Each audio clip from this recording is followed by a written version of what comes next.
I ended up picking up this little cart from Harbor Freight for $32.99, which was just way too good of a deal to pass up.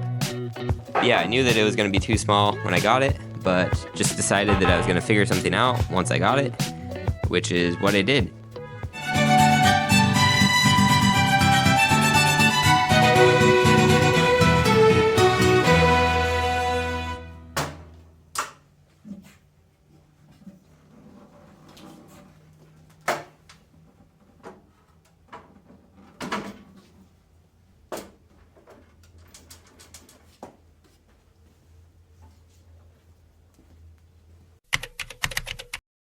Hey, this is Dan with Shaner Designs, and today I'm going to show you my super low cost solution for getting my prime weld TIG welder up off the ground onto a cart so I can move it around and stop tripping over all the cables.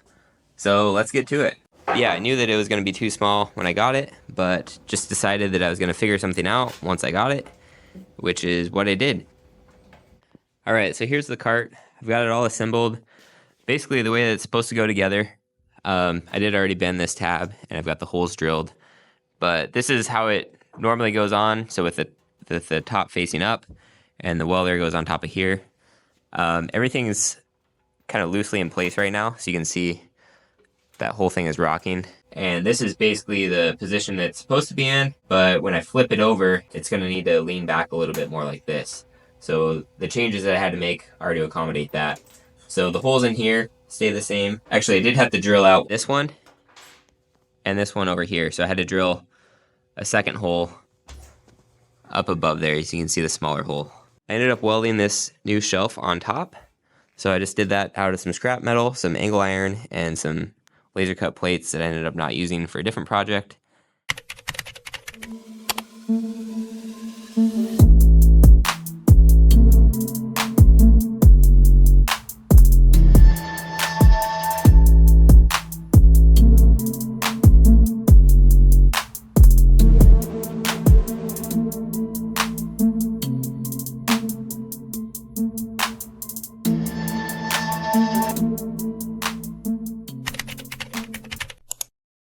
But yeah, so that's kind of all there was to it. So I just had to flip this shelf upside down.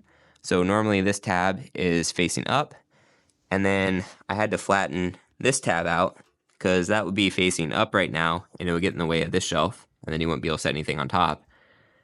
And then I also had to re-drill a couple holes. So I had to re-drill that one and that one.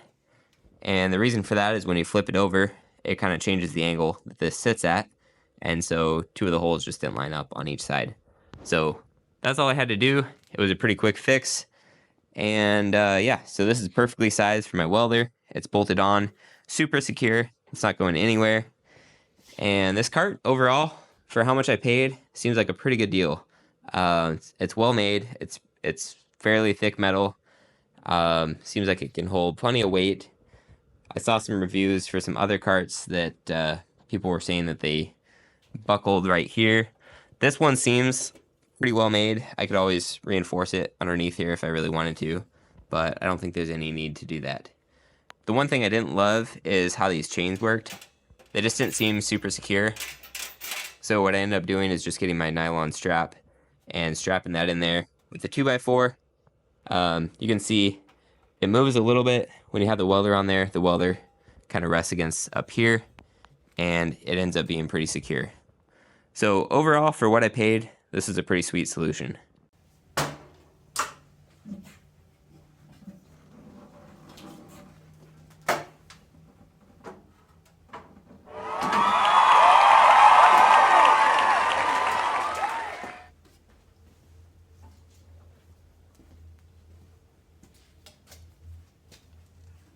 So here's the completed cart. You can see I've got hooks installed for hanging cords. All the controls are accessible here. I've got the argon bottle, power cord. When I'm not using it, can just go on like that. I've got the cord for the foot pedal, which can just go under the shelf like that. And then the torch also hooks on there. I probably need to put a better holder on here for the torch so I can kind of holster it. But for now, just setting on that bottom shelf works.